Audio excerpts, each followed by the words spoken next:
안녕하십니까. 여러분의 무역 동반자 정재환입니다. 무역을 꿈꾸는 사람이라면 모두가 원하는 그 자격증, 무역업계 최고의 자격증, 관세사입니다. 관세사 시험은 그 난이도도 상당히 높아 합격자를 기준으로 2년에서 4년 정도 공부를 해야 됩니다. 그럼 저도 4년 공부하면 관세사 시험에 합격할 수 있나요? 그렇지 않습니다. 어디까지나 합격자를 기준으로 한 통계입니다. 이 시험은 안타깝게도 합격자보다 불합격자가 훨씬 더 많은 시험입니다. 그렇기 때문에 노력한다고 4년 공부했다고 반드시 합격할 거라고는 말할 수 없습니다. 원래 시험이라는 게 노력 3분의 1, 원래 자신이 가지고 있던 재능, 머리죠. 머리 3분의 1, 그리고 나머지가 운빨입니다. 그래서 몇 년 공부하면 반드시 합격하나요? 에 대해서는 뭐라고 말씀드리기가 어렵습니다. 관세사 시험은 1차 시험이 있고 2차 시험이 있습니다. 1차 시험만 합격했다라고 끝이 아니라 1차 시험에 합격해야만 2차 시험에 응시할 수가 있습니다. 2차 시험 공부를 하다 보면 1차 시험은 정말로 쉽다는 걸 느낄 수가 있습니다. 1차 시험 공부만 할 때는 이게 왜 이렇게 어려워? 이거 너무 힘든 거 아니야? 그런 생각을 하다가 막상 1차 시험에 합격하고 2차 시험 공부를 하다 보면은 체감적으로 1차 시험보다 2차 시험의 난이도가 한 10배 정도 높기 때문에 정말로 고통스럽습니다. 그래서 2차 시험 공부를 하다 보면 그때가 좋았어. 정말 1차 시험은 꿀이었구나 라는 생각을 하게 됩니다. 하도 수험생들이, 합격생들이 그렇게 말하다 보니까 그럼 1차 시험은 정말로 별거 아니야 라는 오해를 하고 있는데 그렇지 않습니다.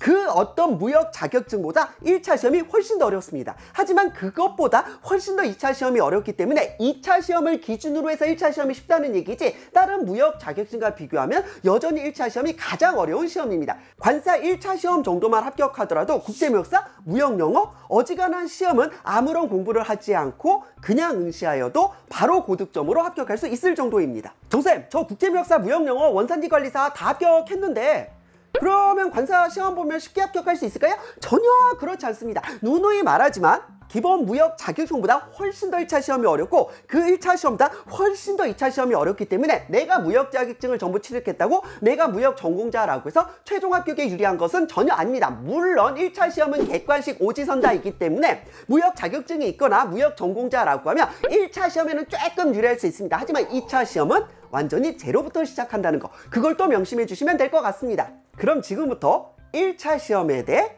먼저 설명을 드리도록 하겠습니다.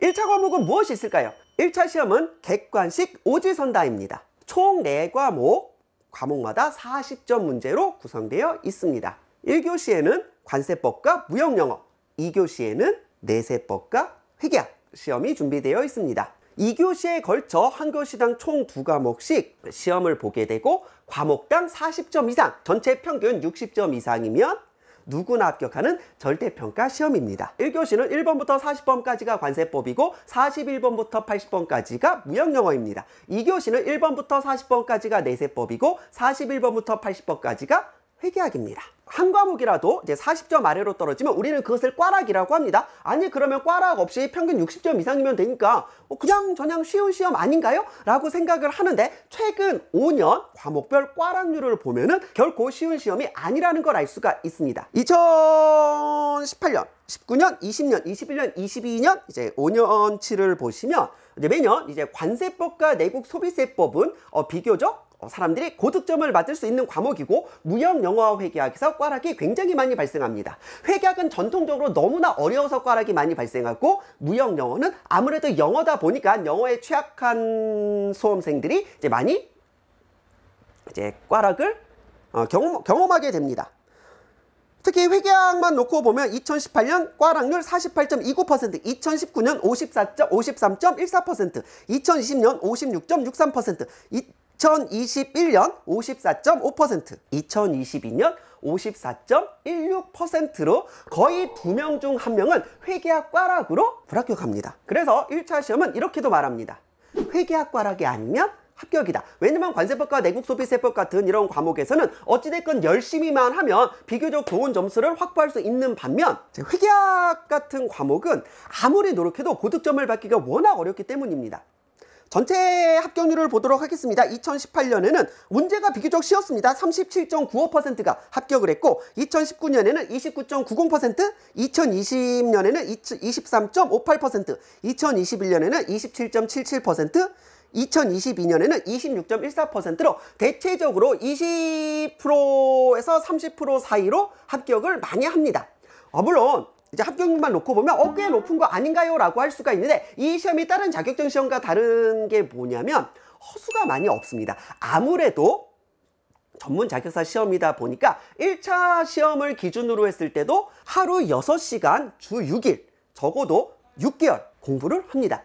즉 하루 8시간 주 6일, 6개월을 죽어라 공부를 하는데도, 정말 그렇게 고시 공부처럼 하는데도 합격률이 30%가 넘어가지 않는다는 건 시험이 굉장히 어렵다는 걸 알 수가 있습니다. 그럼 도대체 회계하기 어려운 이유는 뭘까요? 회계학 때문에 꽈락이 난다는데 도대체 회계학이 뭐가 문제일까요? 아마 세무사 시험 준비생이나 회계사 시험 준비생들이 보면은 야, 관세사 1차 회계학 너무 쉬운 거 아니야? 이거에 꽈락을 맞아 라고 할 수가 있을 것 같은데, 그것은 적성의 문제입니다. 아무래도 관세사 시험을 준비하는 수험생들은 무역이 전공이거나 이제 무역업을 꿈꾸는 그런 무역과 적성이 맞는 사람이기 때문에, 무역과 적성이 맞는다는 건 아무래도 숫자를 다루는 회계학과는 적성이 약간 멀어진다고 볼 수 있습니다. 참고로 관세사와 세무사 혹은 관세사와 회계사의 적성은 정말로 극과 극입니다. 아마 회계사나 세무사 수험생한테 무역 영어 하라고 하면 정말 고통의 시간일 겁니다. 반대로 관세사 수험생한테 회계학을 하라고 하니까 정말로 고통일 거예요. 아니, 나는 회계학 정말로 좋아하는데 회계학 좋아하는 사람도 관세사 시험 준비할 수 있지 않나요?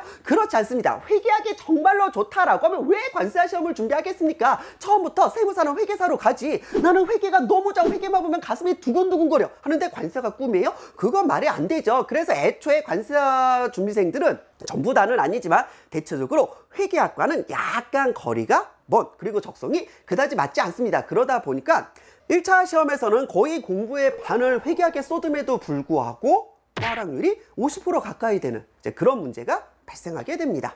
참고로 수험생들을 제가 계속 보다 보면 회계학에 정말로 적성이 맞아가지고 모의고사 볼 때부터 막 회계학에서 막 90점 받고 이런 수험생들이 있습니다. 물론 이런 수험생들은 거의 높은 확률로 무역 영어에서 고통스러워하긴 합니다. 어떤 수험생이, 제가 봤던 어떤 수험생 한 분은 너무 회계학 그리고 내세법, 내국소비세법, 내세법이죠. 결국 세법입니다. 세법을 너무 좋아해가지고 왜 관세사 시험 준비할까 생각했는데, 아니나 다를까 이제 회계학에서 막 8, 90점 맞고, 막 내국소비세법에서 8, 90점 맞고, 그리고 이제 관세법은 그냥 점수 맞고 무역영어에서 계속 꽈락이 나다가 3년차에 결국 합격을 했는데, 합격하자마자 내가 이걸 2차까지 공부할 생각을 하니 도저히 안 되겠다고, 나는 무역영어를 배우면서, 결국 무역영어라는 게 무역실무죠. 이걸 배우면서 도대체 왜 무역은 이렇게 하는지 도대체 납득을 못 하겠다고, 나는 어딜 봐도 회계사가, 세무사가 적성에 맞는 것 같다고 하면서 학원을 옮겼습니다. 세무사 학원으로 옮기시더라고요.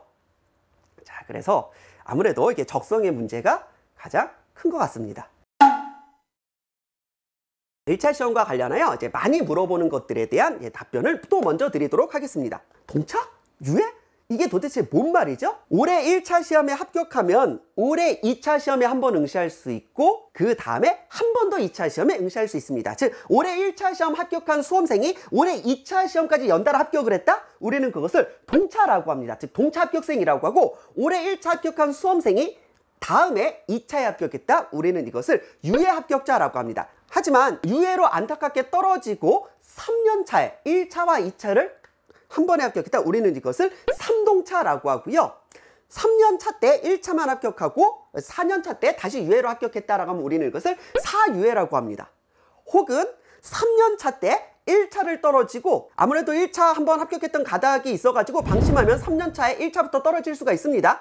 그래서 4년 차에 1차와 2차를 동시에 합격하면 우리는 이것을 4동차라고 합니다. 자, 그래서 동차와 유예라는 개념이 있고, 여기에 1, 2, 3, 4라는 말을 붙여가지고 얼마나 공부했는지를 알 수가 있습니다. 가장 이상적인 건 2년차 유예로 합격하는 것이고, 정말 천재라고 하면은 1년차 동차를 노리는 경우도 있는데, 사실 거의 가능성이 확률이 낮은 문제이기 때문에, 그래서 우리의 전략은 2년차 유예로 합격하는 것이고, 2년차 유예 안 된다고 했을 때는 3년차 동차를 노리는 게 가장 적합하고, 3년차 동차도 안 된다고 했을 때 4년차 유예로 합격하는 것이 가장 바람직합니다. 그래서 2년에서 4년 정도 걸린다는 얘기가 대부분 여기서 나온 것들입니다. 공부를 1차부터 해야 되나요? 2차랑 함께 해야 되나요? 관사는 어쨌든 1차를 합격해야 2차 시험을 볼 수 있으니까 1차만 집중해서 공부하라는 강사님도 있고, 2차도 함께 공부해야 된다라고 말하는 강사님도 있는데, 이건 어떻게 해야 될까요? 자, 이것은 공부 시기에 따라 달라집니다. 먼저 시기에 대해 말씀을 드리면 1차 같은 경우는 이제 바짝 하면 6개월 정도에 합격할 수가 있고요. 아무래도 여유 있게 준비하려면 1차도 9개월 정도 준비를 좀 해야 되는데 뭐 대체적으로 6개월 바짝 준비했을 때는 어느 정도 합격률이 보장되는 것 같기는 합니다. 그러면 내가 지금 봄인데 시험이 3월에 있어요. 1차 시험이? 내년 3월에 시험을 보니까 1차 시험이 1년이나 남았어? 에이, 그러면 좀 이따 준비해야지. 뭐 벌써부터 준비하기엔 너무 여유가 있잖아. 라고 해서 시험 기간이 많이 남았다고 시작을 안 하면요, 결국 시작을 안 합니다. 혹은 벌써 1월이네? 3개월밖에 안 남았어. 에이, 내가 3개월 만에 되겠어? 그냥 내년 준비로 하자 라고 하면 결코 준비를 하지 않습니다. 자, 시험의 시작 시기는요, 내가 공부하겠다고 마음먹은 그날입니다. 무조건 그날 시작을 해야 됩니다. 그리고 1차부터 공부해야 될지 2차부터 공부해야 될지는 시험 시작 시기에 따라 달라집니다. 아무래도 6개월 정도밖에 시간이 안 남아가지고 바짝 1차만 해야 된다라고 했을 때 1차에 집중해서 해야 되지만 뭐 6개월보다 시간이 좀 더 많이 남아서 내가 1차 공부만 하기엔 여유가 있다라고 했을 때는, 그럴 때는 1차 시험과 연계되는 2차 과목이 있습니다. 그게 관세법과 무역실무입니다. 자, 그 경우에는요, 관세사 2차 관세법과 무역실무는 대체적으로 같이 준비하는 편입니다. 2차 관세법을 공부를 하면 1차 관세법 성적도 조금 더 잘 나올 것이고, 2차 무역실무를 이제 공부를 먼저 해두면 1차 무역영어도 점수가 잘 나오는 편이기 때문에 아무래도 시간적 여유가 있다라고 하면 1차 과목과 연계되는 그런 2차 과목을 함께 공부하기도 합니다. 물론 여기서 주의해야 될 게 있습니다. 시간적 여유가 많다면 2차 과목을 함께 준비하는 거 굉장히 바람직한 발상일 수 있지만, 아무래도 2차 공부를 함께 하다 보니까 2차에 너무 매몰돼가지고, 왜냐면 2차 강의는 기본적으로 서술형, 즉 암기해서 써야 되는 부분에 포커스를 맞추다 보니까 1차 객관식하고는